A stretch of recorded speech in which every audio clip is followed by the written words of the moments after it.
Good evening and welcome, everybody. Please make yourself comfortable. Enjoy these beautiful images of Kenya and rhinos whilst we wait for the rest of our audience to arrive. We'll be starting in just a minute. Thanks.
Hello again, everybody. Good evening, and thank you very much for joining us. For those who don't know me, my name's Jo Shaw, and since July last year, I've been the CEO at Save the Rhino International in London.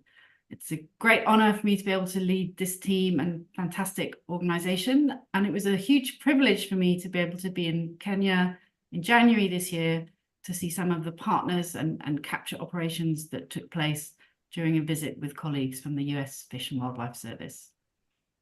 One of the aspects of our work that we really enjoy here at Save the Rhino is being able to share information and news about rhinos with different audiences around the world. And it's particularly exciting for us to be able to share a good news story today and to see so many people joining us from so many different places. When we talk about rhinos, sadly, the headlines are often focused on the threats and on not so positive, and the numbers of rhinos that are being killed, the activities of organised crime networks who are involved in trafficking rhino horn.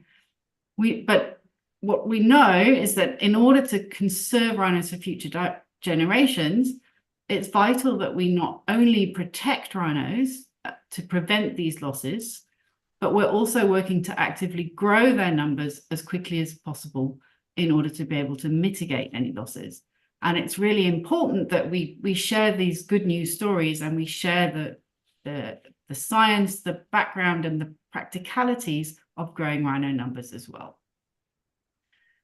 The recovery of black rhino numbers across the continent from their low of about 2,500 during the mid-1990s to about 6,500 today has in part been achieved because reserve managers have been keeping the size of their rhino populations at a level which enables females to breed as quickly as possible. And this means that it maximizes the number of calves that are being born and therefore also the speed at which rhino numbers are growing and recovering. So rhino range expansion projects, such as the creation of the new population at Loisaba, which we'll be looking into this evening, play a vital role in rhino conservation efforts, not just because they're returning healthy populations to areas where they once roamed and can grow again, but because by removing animals from reserves at which they're at capacity, we can enable more calves to be born there too. Save the Rhino International turned 30 years old in February this year, and since our inception, we've been providing long-term support to people, projects, and rhinos in Kenya. In recent years, our efforts have focused on some of the rhino conservancies in the Laikipia landscape, which we're talking about today, as well as work with Kenya Wildlife Service and the Association of Private and Community Land Rhino Sanctuaries, the APLRS.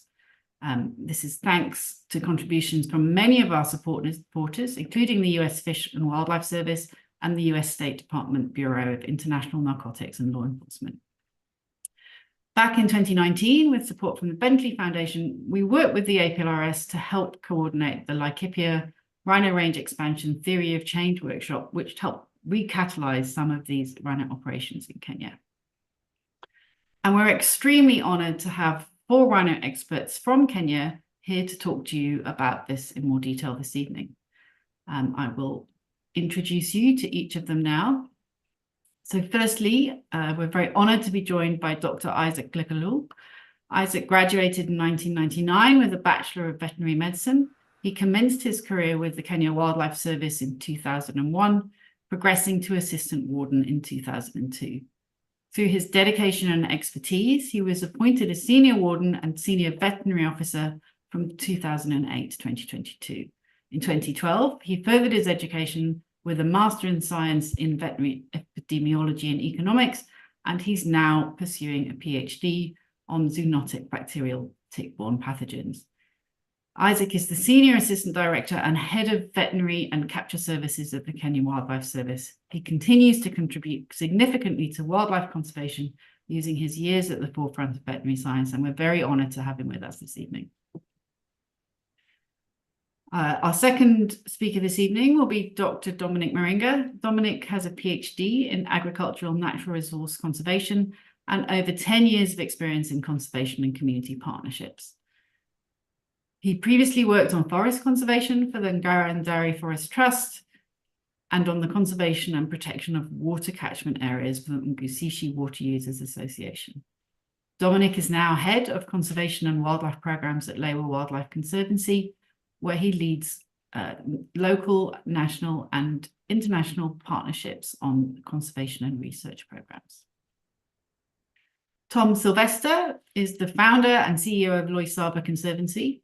Tom's an entrepreneur, rancher, and a tourism operator. He has a degree in agriculture from the University of Edinburgh. Since 1992, he's been working on tourism, ranching, and conservation projects in northern Kenya. He founded Loisaba Conservancy in 1997, and since then has seen it change from a simple ranch to a successful wildlife conservancy. As CEO, he's responsible for a team of over 250 people, as well as all livestock, security, wildlife conservation, infrastructure, and conservation projects. Loisaba provides support to neighbouring communities in the form of health, education programs, and grazing plans for livestock, and has a proven track record in creating and managing successful high-end tourism and conservation business for the international market. Our last speaker this evening will be Jamie Gamer. Born in Kenya, Jamie has a strong connection for the landscapes, wildlife, and people of the country, and has been involved in wildlife conservation there since 2003. In 2007, Jamie moved to Oljogi Conservancy, where he was introduced to the highs and lows of managing black rhinos. He became a national police reservist in 2011 as the rhino poaching pandemic hit Kenya. In 2012, he was certified in the chemical and physical immobilization of wildlife, and he's been a member of the IUCN African Rhino Specialist Group since 2012. In 2015, Jamie became the chairman of the Association of Private and Community Land Rhino Sanctuaries, having previously served as its secretary and treasurer. With the support and endorsement of APLRS, Jamie has driven the development of the Kenya Rhino Range Expansion Project. This seeks to develop a robust partnership approach and leverage significant support for the co-development of a collaborative and coordinated plan that will see Kenya realise its strategic vision for black rhinos. Loisaba was a milestone in being the first rhino range initiative in Kenya for many years, and as a first example of what is to come out of this wider plan.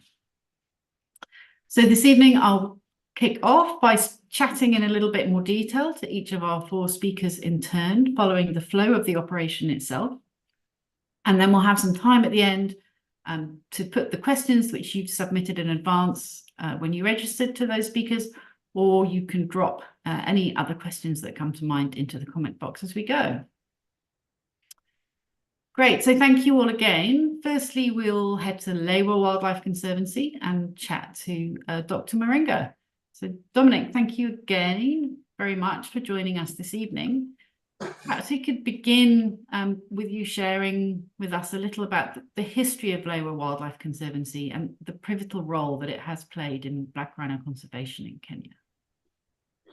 Well, thank you very much, and good evening, those who are in Kenya and East Africa, and good morning, everyone else. And it's a privilege to be with you this evening. My name, as you've heard, is Dominic Maringa. I'm head of conservation here on Lewa Wildlife Conservancy. Lewa Wildlife Conservancy sits on the northern slopes of Mount Kenya and connects the Mount Kenya Forest or Mount Kenya National Park to the greater north of Kenya, and acts as a critical wildlife connection, a critical wildlife corridor to both the national park and the entire north, where wildlife can freely connect and roam to north rangelands and back into Mount Kenya National Park. Lewa is centrally placed. And we are all very lucky to be the recipients of a number of migratory wildlife crossing from northern Kenya in times of need, looking for forage and water in times of need. And we are privileged to take care of that. So Lewa basically is 63,000 acre ranch, which was actually historically was a cattle ranch, which was in the last 40 years transformed into a full wildlife conservancy. And it's actually a connection to most of the wildlife conservancies in Laikipia and the surrounding areas. And we are lucky to be the custodians of about 12% of Kenyan rhinos. And we really take that privilege to protect and conserve a number of other species, key and endangered species. Of course, in partnership with a number of key stakeholders, the Kenya Wildlife Service, the surrounding communities, and other government agencies who we work with them on a day-to-day basis. Lewa has joined a zero poaching status from since 2018, and we've had almost number like 132 black rhinos and 128 white rhinos until recently, when we were privileged to translocate a few 12 black rhinos to Loisaba Conservancy and 4 white rhinos to Sarah Community Conservancies. And it's actually happy that we were able to give some rhinos to open up new conservancies and creating homes for rhino range in the country. So basically, the Lewa, we are so proud that we do this together with the other stakeholders and able to make sure that we protect the wildlife, we conserve the critically endangered species, and share the knowledge and the experience with the other people, both in Kenya, internationally, and wherever. And we are able to make sure that Lewa is a safe destination for wildlife, for people, and share our experiences and the resource that we enjoy protecting. Thank you so much. Thank you very much.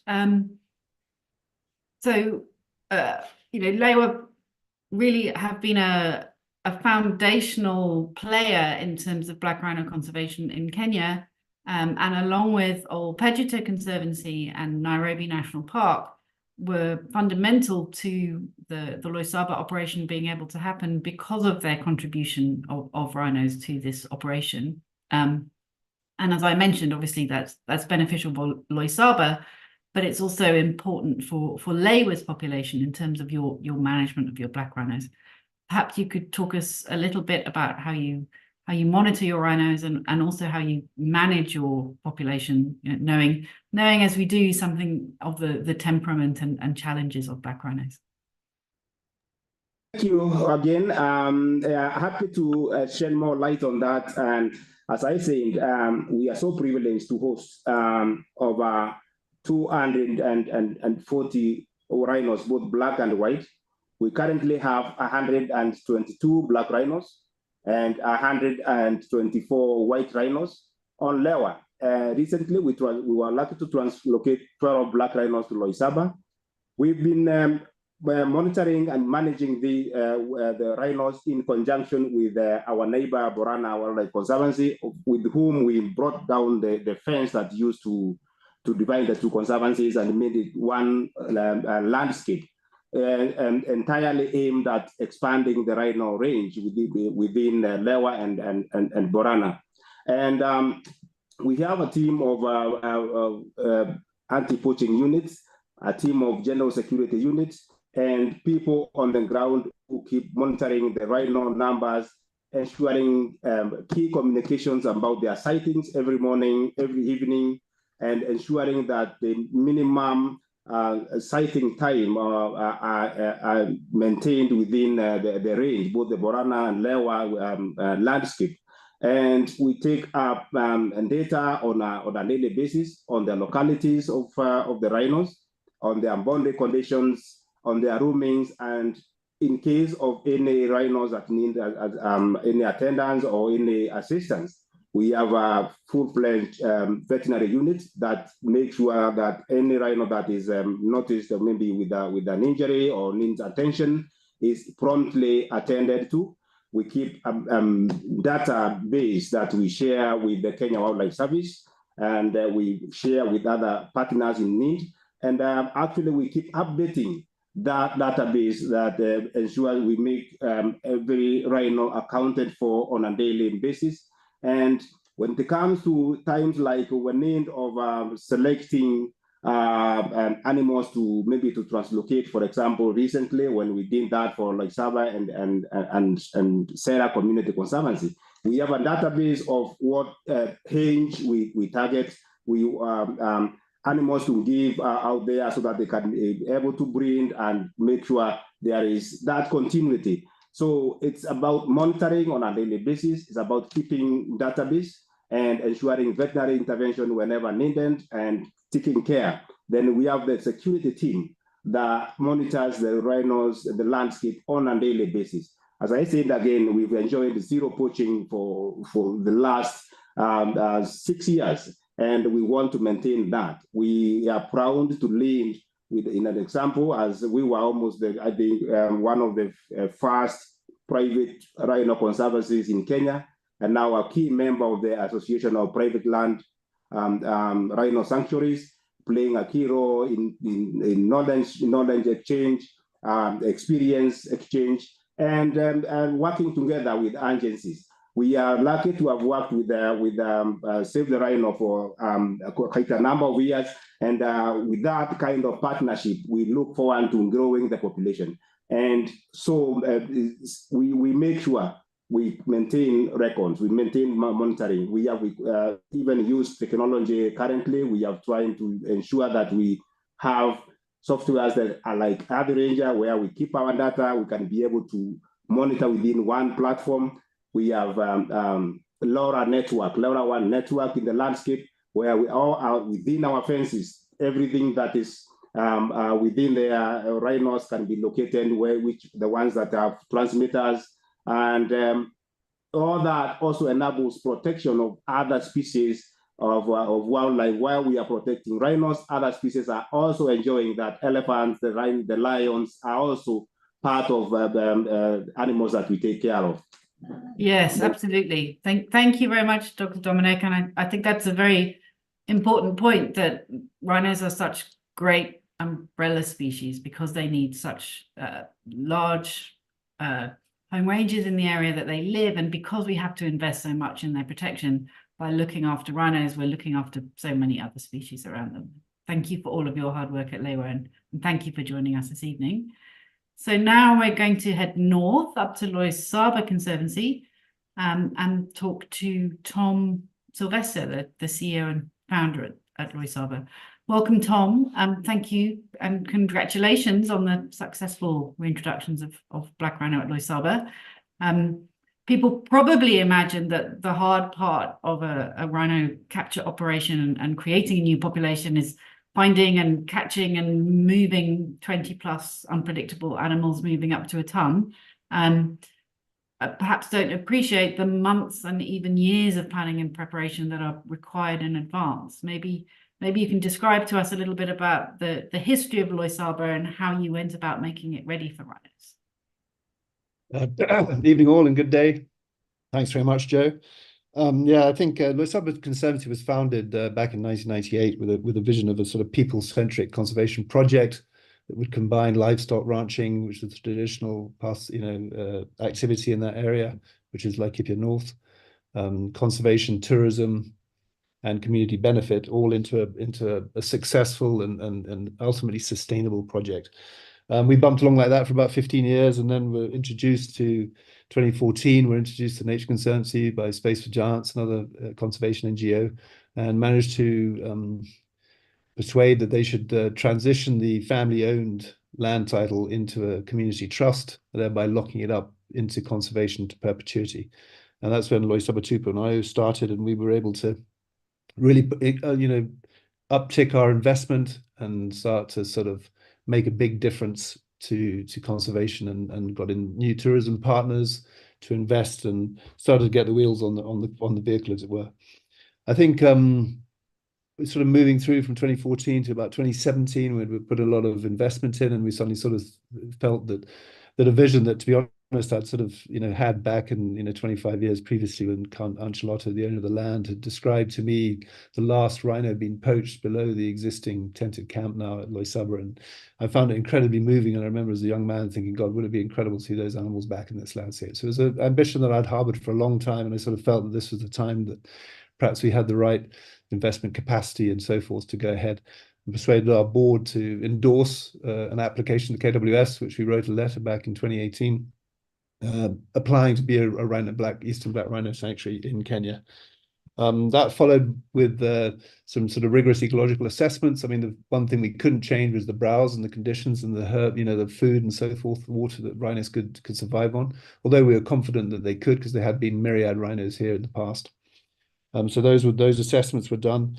And then we had COVID, but we actually even carried on doing some assessments through COVID. It was a bit of a hiccup, and then got through our security and land tenure and governance and management. All those assessments were done. And then in October 2020, we were granted the provisional approval we needed to open up our fundraising.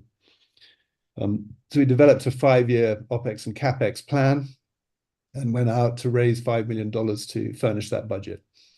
That led to great partnerships with San Diego Zoo Wildlife Alliance, Nature Conservancy, Space for Giants, Elawana Collection, and myriads of individuals getting ready to put money into this. Once we'd secured that funding, we had it all ready.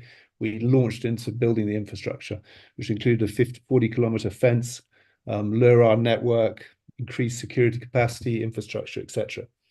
Another really important part of the whole process for us was, as I said, running people-centric conservation, the FPIC around the communities, to make sure that we had complete cognizance of what was going on and buy-in. And it was extremely moving to go to meetings where, the elders would talk about anecdotal stories of seeing rhinos as young men, or seeing rhinos as kids, and how they wanted to their grandchildren see rhinos, and they felt robbed of this sort of totemic species from their landscape. And were, extremely moving when you had people volunteering to give up goats to help fund the fence for the rhino sanctuary. So that was a massive highlight for me. Once we sort of had all the infrastructure in place, we went back to KWS, and they came back and took out further audits, more rigorous assessments. And this was all based on an extremely responsible track and new protocols that were put in place following past translocations that make sure that we covered and mitigated every risk we could. And even from a responsibility perspective, we actually had to get a memorandum up to the full cabinet of Kenya in order to get the permission signed off for the translation to commence. We got that in October 2023.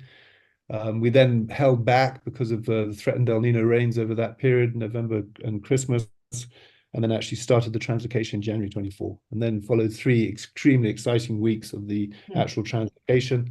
And that culminated in a big party after it was all done. We had about 500 community members. We had the local MCA, the local MP, the principal secretary, the governor, and the cabinet secretary all stand up and speak positively about what success this was for Kenya and conservation. Incredibly good moment of political will to move forward with larger dreams that we'll hear about later. I think it was a really good, positive political message, and that was extremely exciting. Congratulations. Just such an inspiring story. It's fantastic, Tom. And I think we're all wondering, maybe you can tell us quickly, the dust has settled now after all the captures. How are your rhinos doing? Are they settling in? Are you getting to know them all? Yeah, no, it's been fantastic. And I mean, having these 21 animals here and all with their individual names is been a lot of fun. And, although very exciting during the translocation, the first two individuals to arrive, we had Ushindi and Donald come out of the crates, and within 50 meters of coming out of the crate, Ushindi had a big black maned lion on her back. She tossed him off. We had to then track her all night with the lions behind her, chase them off, translocate a couple of mils. So it was really exciting, sort of right as it went on from the beginning.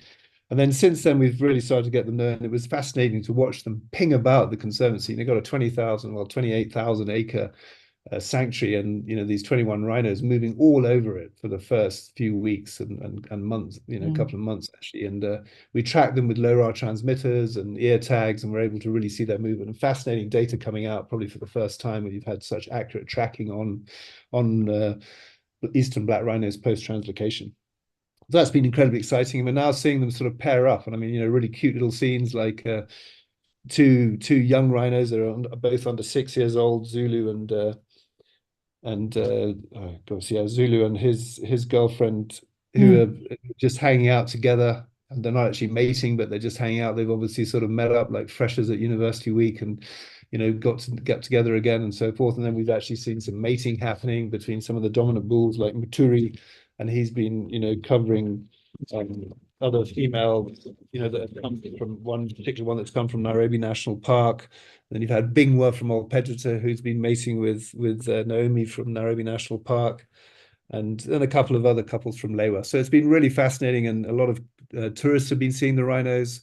We've been keeping up with putting in the rhino monitors and seeing them daily. Created a lot of jobs, upskilled a lot of community members. It's been a fantastic journey, and I think the recent rains, I mean, these rhinos really have arrived in rhino heaven. Thank you very much, Tom. No, that's great to hear how the community and you're working into the broader landscape, involving people around Loisaba into the rhino operation itself, and also the really best practice, cutting edge technology that you're using there with your rhino monitoring and protection. So thank you again. If people have any further questions for Tom on the rhinos at Loisaba or his work there, do drop those into the comment box for us. So now we're very honoured to be able to be joined by Dr. Lekolo, the Senior Assistant Director and Head of Veterinary and Capture Services at Kenya Wildlife Service, who led the translocation operation.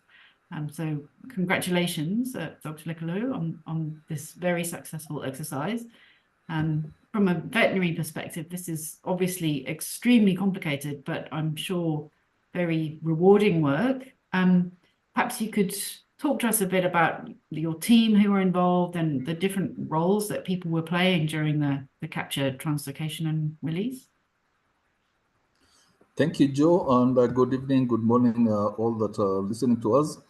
Yes, it is one of great tasks that that is bestowed upon us as a veterinary department, because when undertaking such activities, the onus is bestowed upon the head of the veterinary and capture services to be in charge of the entire operation.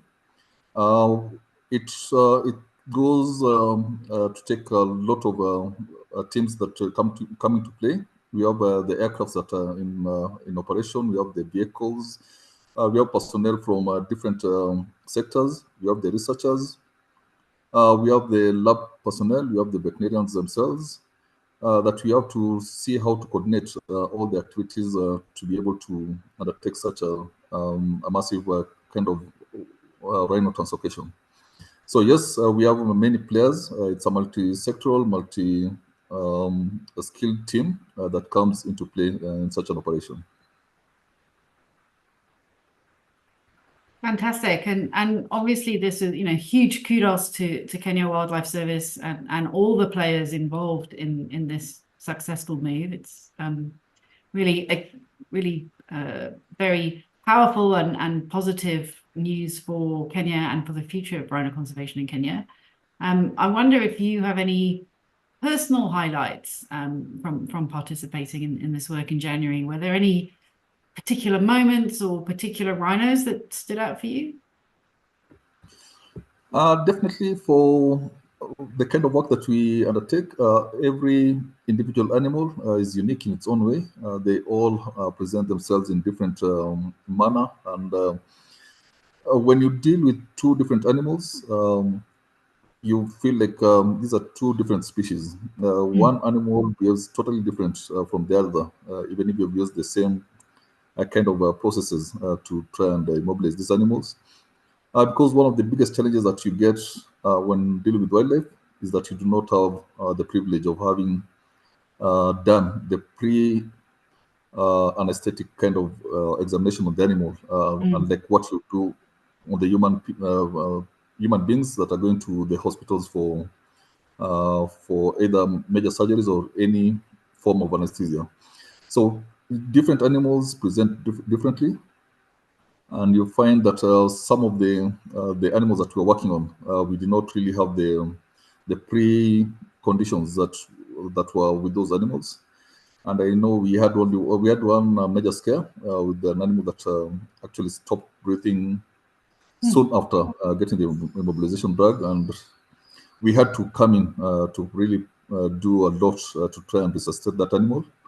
And I'm sure that is what was in most of the media in the initial stages. You could see people flying all around, giving maybe like the wrong impression that the animal maybe had run through a crowd of people, but it was because those personnel were the ones who were trying to resuscitate that animal, and it just came up suddenly and took off. That was actually to our joy and not anything else, because everybody was now happy that the animal was still strong and was able to fend for itself.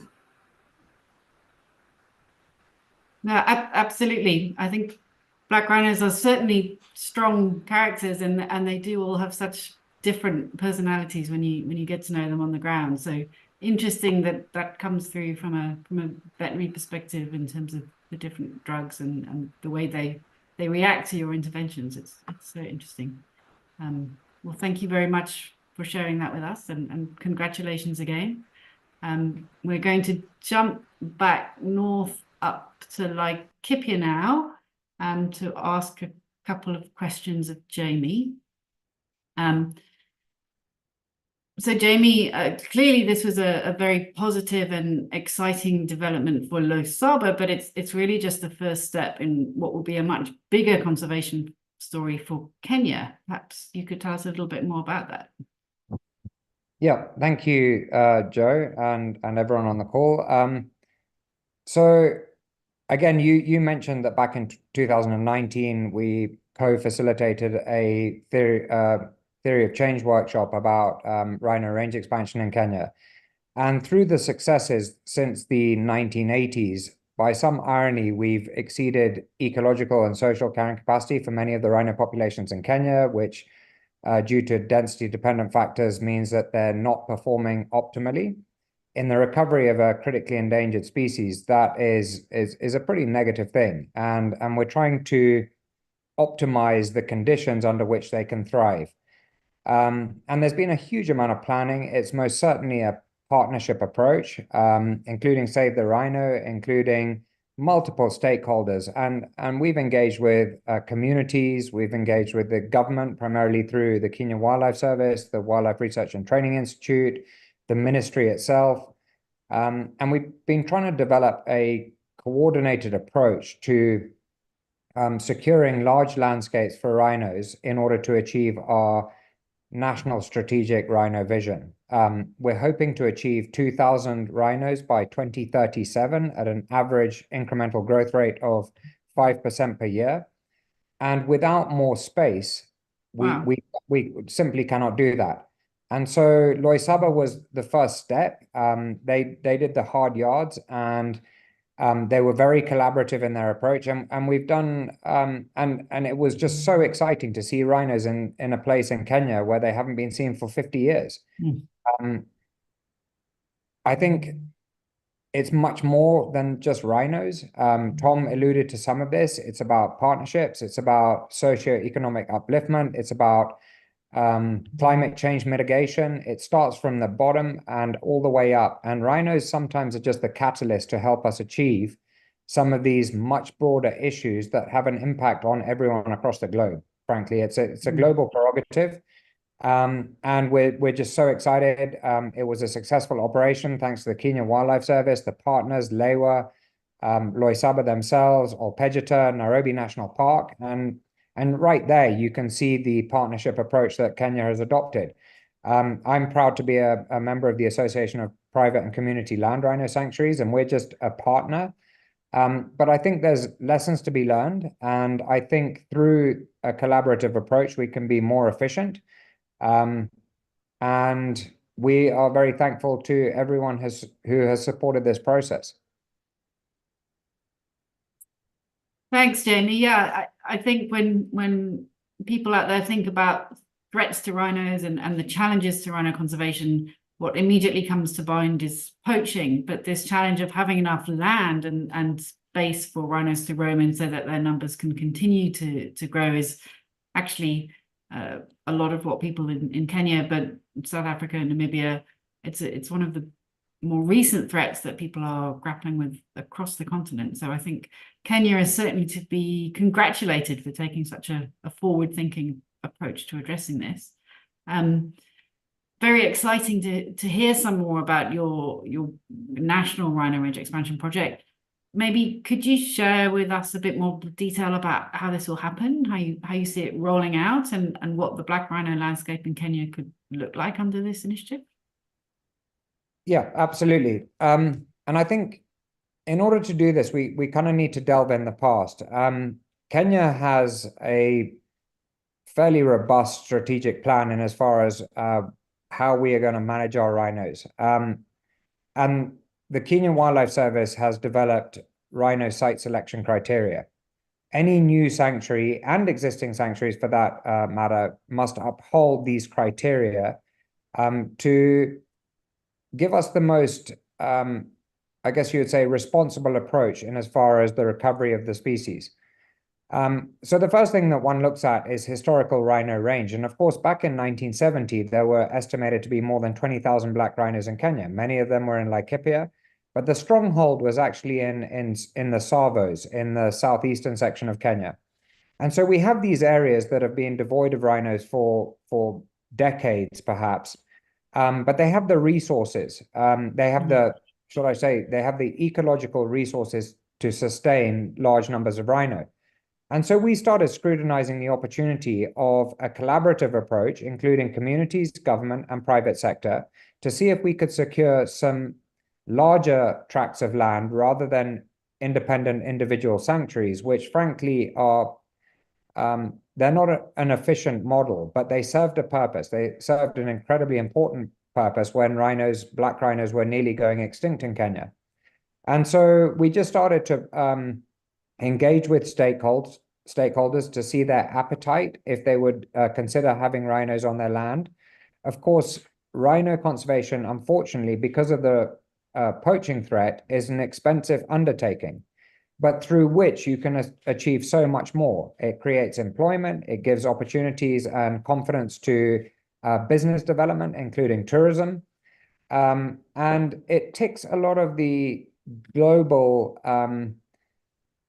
sort of agendas in as far as climate change mitigation. So they're the catalyst to achieving so much more, including benefits for people and wildlife and all the other species that entails.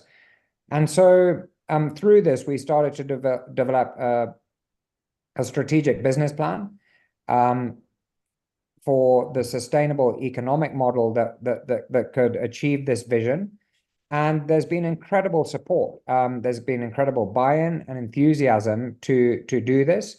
And Loisaba was just the first part in that. But ultimately, in partnership with the Kenya Wildlife Service, the government of Kenya, communities adjacent to us and Loisaba, we hope to create a contiguous, collaborative rhino sanctuary that spans perhaps 3,000 square kilometers in Laikipia. Wow. And breath, we're hoping to achieve the same thing by through capacity upliftment in Tsavo West National Park, in an area referred to as the Intensive Protection Zone. And then we have future prospects as well in the Chulu Hills, in the Aberdares, in the Northern Rangelands district of Kenya, and perhaps even in the Masai Mara. And if we can achieve 70% of this, we will enable Kenya to achieve its strategic vision of 2,000 rhinos in Kenya by 2037, and possibly mitigate the immediate threats of poaching for a critically endangered species. It's absolutely phenomenal and really very exciting, Jamie. Great. In no small part down to your leadership and innovation and catalyzing and bringing together all of these partners, because as you say, of course, this is not something that can be done in isolation by any one individual or organization. It's absolutely a multi-sectoral and partnership approach that is required to achieve something this enormous and visionary. Well, thank you all very much. We will move on to taking some of the questions that have been shared from our audience, some of those submitted in advance and some of those we've dropped into the chat. Keep asking your questions as we go. And in fact, Jamie, maybe I'll come back to you. There's a question here that I think was relevant perhaps to not just to the Loisaba translation, but the translocation, but your bigger future plan for Kenya. The question being, was securing political goodwill and national and international support a key objective of the communication plan surrounding the translocation? I think Tom has spoken to that. I don't know, Tom or Jamie, if you'd like to comment. I think Sorry, happy Tom. to jump quickly. Yeah, I mean, I think it's so critically important. I mean, if we look at the challenges that face Kenya going forward, and population growth and all this sort of threats and climate change, etc., it's critically important to have full political will behind conservation, and it has to be a central part of improving lives and livelihoods, particularly people living around protected areas. Human wildlife conflict's a massive challenge. It's certainly what keeps the Director General of KWS up at night. And we need to really get to grips with the fact that, we're part of nature and nature's part of us. And we need to make sure that that's widely spread and understood. Thanks, Tom. Jamie, any comments on political goodwill and the national and international support? I think you're having great success with this.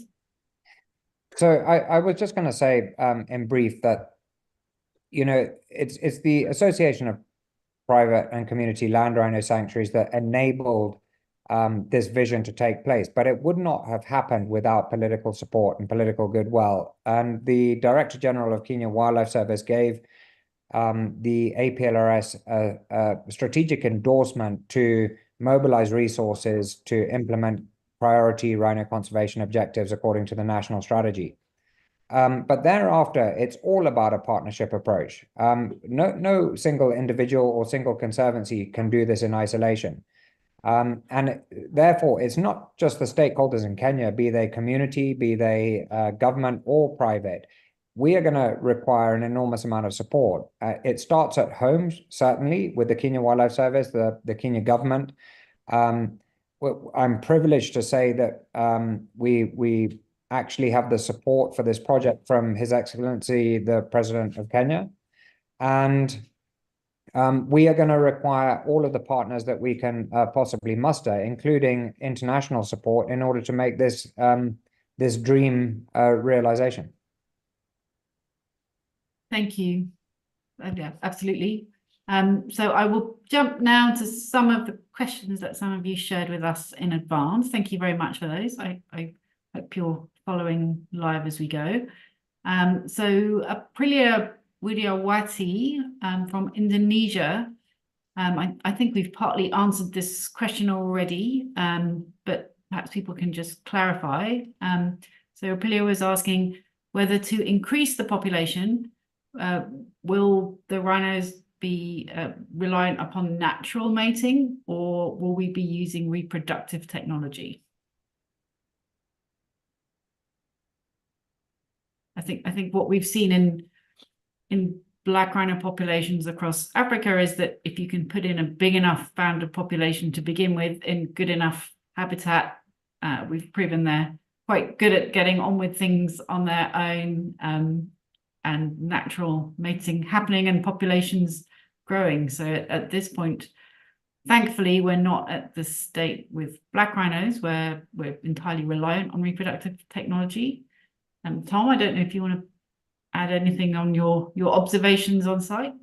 Yeah, absolutely. I mean, I think yeah, with lots of honeymooning going on around here very soon after they've arrived in their new home. So yeah, I think with Eastern Black Rhino, obviously natural breeding and, as you say, to get a right number of founder population in place is critically important, and the right demograph with bulls and cows and so forth. That said, obviously, as you say, with near extinct species like the northern white rhino, then more in vitro techniques and so forth need to be applied. But for the Eastern Black, I believe it's all natural. Thanks, Tom. I think that leads us nicely into a question from Millie Witch in the UK. It's a genetic question. There have been a few genetic queries, so maybe I'll run through those. But Millie asks whether creating a new rhino population from just 21 individuals could lead to future genetic problems from genetic drift. How is this considered when planning the translocation? So, I mean, maybe just to note up front here that the IUCN guidelines for rhino introduction state there should be a minimum of 20 founder rhinos when creating a population. So with 21 Loisabas above that, ideally they should be unrelated and all of them breed and contribute their genes to the population. But in reality, of course, that can be quite hard to achieve, and in black rhinos can lead to social challenges with fighting between unknown individuals from different areas. Jamie, I don't know whether you want to share some of your genetic knowledge on Eastern black rhino. So I'm certainly not a geneticist, but I was party to an African rhino specialist group meeting in, I think it was 2019 in Rwanda, when there was a paper released by a geneticist called Yosham Moodley that was quite concerning, considering the loss of genetic diversity in black rhino subspecies across the continent. Ironically, despite being the most critically endangered black rhino subspecies, for lack of a better word, in Africa, the Eastern black rhino, the Diceras bicornis michaeli, is the most genetically diverse of the black rhino subspecies. I'm not going to take up a lot of time, but we went through a poaching pandemic in the 1970s that took us from 20,000 rhinos to less than 400 in Kenya. And so we certainly went through a genetic bottleneck. But Kenya tries to manage its black rhino population under the Kenya Wildlife Service as a meta-population. And we tried to mix up unrelated individuals from different conservancies. So you'll note that the Loisaba translocation included rhinos from Lewa, rhinos from Alpejita, and rhinos from Nairobi National Park. Now, simultaneously, there's some other threats, like you mentioned, Joe, of not moving cohorts and the implications that has on a founder population. But nevertheless, in the future, we have the opportunity to move rhinos out of Loisaba and new rhinos in as their population grows, to ensure that they maintain as genetically diverse a population as possible. Fantastic. Thank you, Jamie. I see there was also a genetics question from Mark in the chat about the challenges of maintaining genetic diversity in minimum viable populations which are geographically isolated. Mark, I hope that answers your question about how metapopulation management can consider managing genetic diversity. Joe, can I just add something? Sorry, please, to interject. But obviously the Kenya Rhino Range Expansion Initiative intends to drop fences in the future as we expand rhino range, and it is our hope and intention that one day rhinos from Lewa or Alpejita Conservancy can roam all the way to Loisaba and vice versa. So natural functions start to take place at a landscape level. So that is the dream. That is what we're intending and hoping for, so that we don't have to artificially manipulate all of these populations to ensure such things as genetic diversity. We hope that one day we have enough space that the rhinos can regulate themselves in that respect.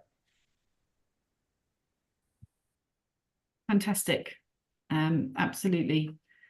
So we had a couple of people from the US dropped questions in advance around community-based education and community programs that educate people around illegal wildlife trade and importantly looking for other sources of income so that people are not drawn into illegal activities. So thank you, Lynn Conrad and James Schofield.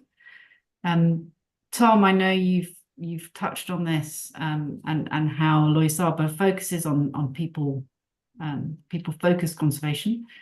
I don't know whether you have anything to add on community education or Dominic, any thoughts to share? Well, thank you. Maybe I can go. Yeah, just to share that we've got quite a number of community outreach approaches that bring awareness about this issue of rhino conservation and wildlife in general. And there's a lot of benefit, especially when it comes to the overall conservation education of the surrounding communities. And that's where we find that there is the mutual benefit that arise from the holistically managed conservancies or sanctuaries that trickle down to the communities. And this end up narrowing the bridge or widening, the connectivity between the conservation agenda and the people's development becomes quite strong. And there's quite a lot of dynamism we have seen there. And this actually has contributed even to the declining statistics about illegal killing of wildlife. The awareness levels are rising, and the people even community conservancies gearing towards embracing rhino conservation, what we call the community conservancies around Kenya, led by one, for example, Sarah is a very good example that has now taken up rhino conservation, Elingwesi Conservancy just on the northern neighborhood. And all this is about community connectivity with conservation, trickling down the benefits, and more so reaching out with community and conservation education to the young generations, engaging schools, engaging women with all sorts of agenda. Maybe Tom can add some experiences there. Yeah, thanks, Dominic. No, absolutely. I think this idea of partnership, ownership, sharing, move away from the sort of fortress conservation situation that we had previously, and one that's much more engaged, and people actually really value wildlife beyond even sort of direct benefit. There's an ethereal value to it, and I think this comes about from as Dominic mentions, education tours, bringing schools into conservancies, giving them a sight of wildlife, really getting them engaged, giving that inspiration from a very young age around it, and the buy-in that comes from that, and the pride, the extraordinary pride and we saw at our celebration post translocation. It was really the community's success. It was way beyond anything that Loisaba Conservancy achieved on its own, and I think that was something very moving. And I think that even today, you've got people saying, when can we come and see the rhino? We want to cut, all that kind of stuff, and it's incredibly thrilling. And I think that's your best line of defense with any kind of poaching. If your community surrounding the reserve are protecting those rhinos even more fiercely than the boots on the ground, then that's a win. Absolutely. Thanks, Tom. Thanks, Dr. Dominic. I think that leads me actually onto another question. This one from the Netherlands, from LED Bakuli. LED, don't you think translocation of rhinos is a way to facilitate criminal organized groups to have easy access to them?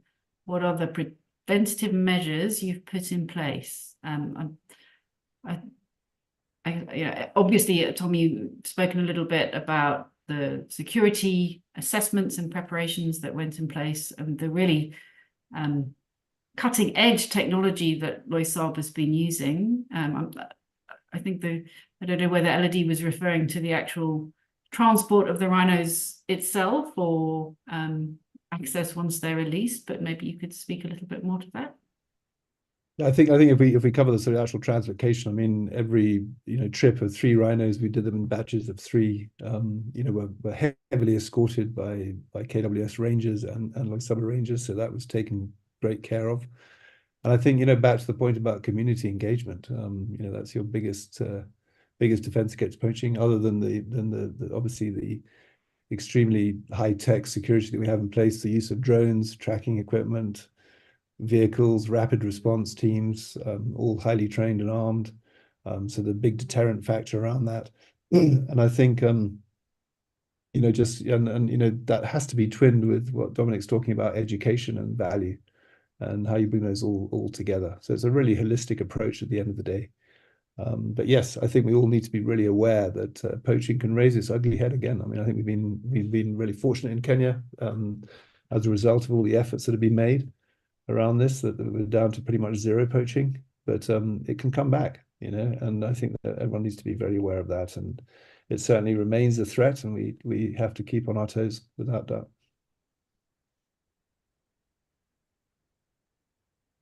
So I'll switch back to the comment box and a question from Mark, which I think feeds into Jamie and the future plans. So Mark says, given the time and money needed to put together a proposal for a conservancy like Loisaba to become a black rhino sanctuary, how many conservancies are now in the pipeline for future expansions? Maybe you can explain the scale for us, Jamie. Yeah, well, we've approached in 26 conservancies in Laikipia and received unanimous enthusiasm to be part of a wider rhino range expansion area. As I mentioned earlier, there's Kenya Wildlife Service or government rhino site selection criteria. So there's a series of criteria that one must achieve before the government has confidence that you can responsibly conserve rhinos, and some of that's about security that we've talked about. Some of it is about ecological suitability. Some of it is land tenure and issues around that. Historical rhino range comes into it, your financial sustainability. So it's a very robust set of metrics that one must achieve before the government has confidence to put rhinos on your land. Right now, I believe there's an additional 3 sanctuaries who have applied for rhinos and received conditional approval. Of course, the next step is to achieve those conditions before you will actually get rhinos. Not forgetting that we have national parks with significant space, including Savo West Intensive Protection Zone, which is 3,000 square kilometers. And we intend to work together with the Kenya Wildlife Service to improve their capacity for monitoring and security in that landscape. And that, Savo West IPZ could probably host in excess of 1,500 rhinos alone. Wow.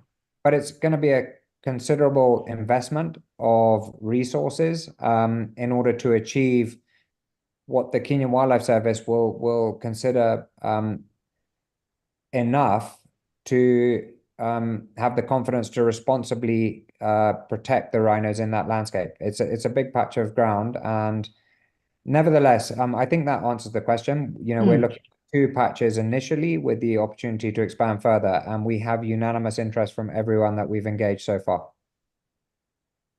So yeah, congratulations, just phenomenally exciting. Looking forward to the future of rhino conservation in Kenya. And thank you all so much for joining us this evening and sharing your expertise. It really has been an honor to learn more about this operation and to have you sharing your vision for the future with us. I think the message that keeps coming through is the real importance of teamwork for rhino conservation and how it requires collaboration between different expertise, between different sectors, and even for this operation, the many other partners and key individuals who aren't actually present on the call today. I think it reminds us of the importance of efforts to actively grow and manage populations as well as continue to invest in protecting them, and just how much planning and preparation and resources is needed to successfully do that. And of course, how these interventions are beneficial not just for rhino conservation, but through rhinos, we can bring economic and security benefits to people as well as other wildlife across these broader landscapes. So thanks again. Thanks so much to all of our speakers, and thanks to all of you in the audience for joining this evening. It's been fantastic sharing this story with you. Do please sign up on our website, follow us on social media if you want to be part of social events, future events, and let us know if there are any additional stories you'd be interested in hearing more about from us in the future. Thank you all very much, speakers. We really appreciate it. Thank you. Thank you, Joe. Thanks, everyone. Thank you. Thank you. I think we've stopped screening.